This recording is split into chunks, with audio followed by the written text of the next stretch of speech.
All right, let me take you back to those grim days of February 1997. I was a detective with the Westshire Police, and little did I know that I was about to be thrust into one of the most notorious cases of my career. The Sam Reeves murder case, also known as the Blakely killings or the Westshire Trio case, would consume my life for months to come and leave an indelible mark on my memory.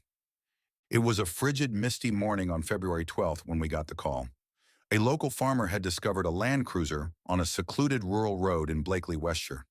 As we approached the scene, I could feel a sense of dread. The vehicle was isolated, parked in a remote area known locally as Mill Creek Lane. As we got closer, the grim reality became apparent. Inside the Land Cruiser were three bodies, later identified as Sam Reeves, Derek Foster, and Luke Jennings. All three men were known to us, major players in Westshire's criminal underworld, particularly in the drug trade. The scene was horrific. All three had been shot at close range with a pump-action shotgun. The brutality of the murders was shocking, even for seasoned detectives like myself. As we began our investigation, it quickly became clear that this wasn't a run-of-the-mill murder case. These were high-profile criminals, and their deaths had sent shockwaves through the criminal underworld. We knew we were dealing with something big, something that could potentially blow the lid off the drug trade in Westshire and beyond. Sam Reeves, the central figure in this case, was a notorious character. At 39 years old, he had a long history of violence and drug dealing. He'd recently been released from prison and was known to be expanding his criminal empire. Derek Foster, 40, was a fitness center owner and steroid dealer, while Luke Jennings, 28, was considered to be their driver and bodyguard. Together, they formed a formidable and feared trio in the Westshire crime scene. As we delved deeper into the investigation, a complex web of criminal connections began to emerge. We learned that Reeves and his associates had been involved in a large-scale drug importation operation. They were bringing in MDMA tablets by the thousands, supplying nightclubs and dealers across Westshire and North Bridgeport. But with big money comes big risks, and it seemed that Reeves and his crew had made some dangerous enemies. One of our first leads came from informants in the criminal world. There were whispers about a falling out between Reeves's crew and other drug dealers. Apparently, Reeves had been selling drugs of poor quality, cutting them with other substances to increase profits. This had angered both his suppliers and his customers, and in the drug world, such disputes often end in violence. We also uncovered connections to a man named Robert Steele and his associate Peter Whitaker. Both were known to be involved in the drug trade, and there were suggestions that they had a score to settle with Reeves and his crew. This lead would prove crucial as our investigation progressed. As we dug deeper, we discovered that the night before the murders, Reeves, Foster, and Jennings had been seen at a local pub, the Black Swan. Witnesses reported that they seemed agitated, constantly checking their phones and looking over their shoulders. It appeared they were waiting for someone, possibly for a drug deal. We theorized that this meeting might have been a setup, leading to their deaths.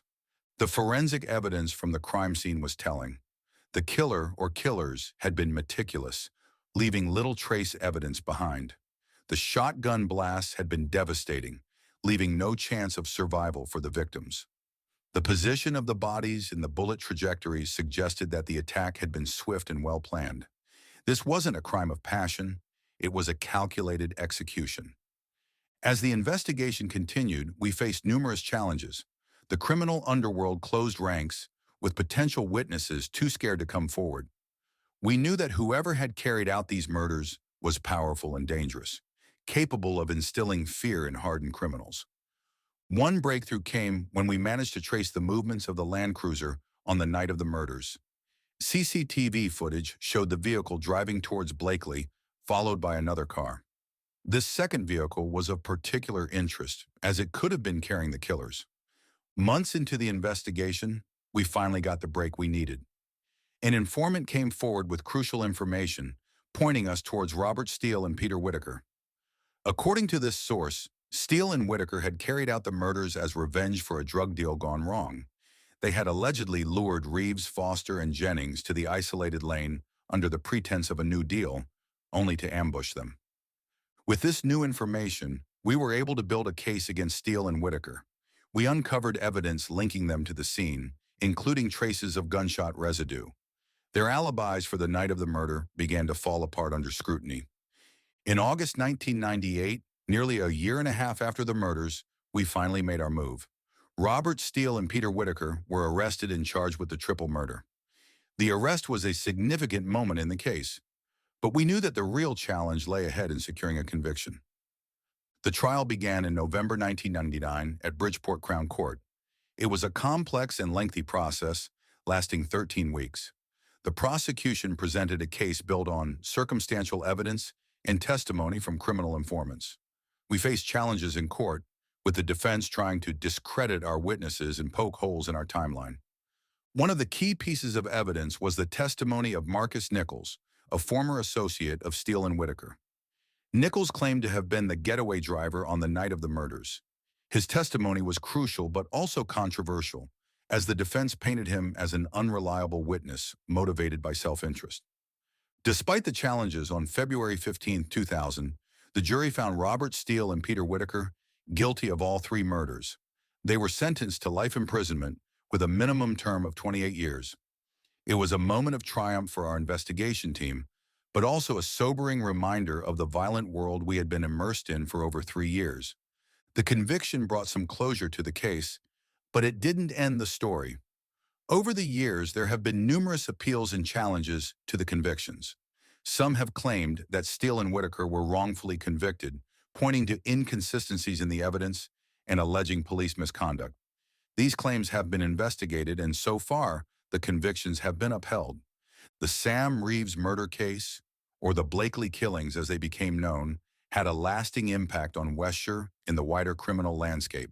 It exposed the violent underbelly of the drug trade and the ruthless nature of those involved. The case also highlighted the challenges faced by law enforcement in dealing with organized crime, where loyalty and fear often outweigh the desire for justice. For me personally, this case was a defining moment in my career. It tested every aspect of my detective skills, from forensic analysis to building relationships with informants, from piecing together complex timelines to presenting evidence in court. The case consumed my life for over 3 years, and even now, decades later, I can recall the details vividly.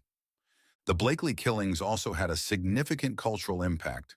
The case has been the subject of numerous books, documentaries, and even feature films.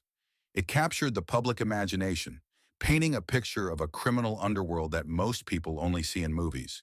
But for those of us who worked the case, it was all too real. In the years since the convictions, I've often reflected on the case and its implications. While we brought the killers to justice, the drug trade that fueled this violence continued. New players stepped in to fill the void left by Reeves and his associates, and the cycle of violence and crime persisted. The case also raised important questions about the use of criminal informants in police investigations. While informants like Marcus Nichols were crucial to securing convictions, their use is controversial and can lead to challenges in court. Looking back, the Sam Reeves murder case stands out as one of the most complex and challenging investigations of my career.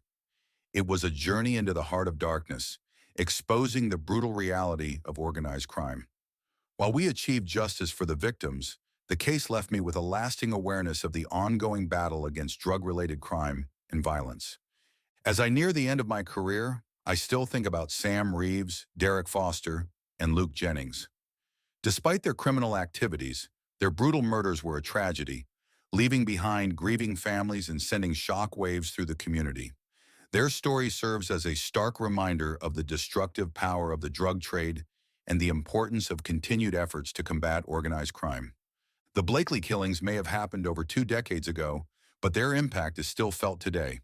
For those of us who worked on the case, it will forever remain a defining chapter in our lives and careers.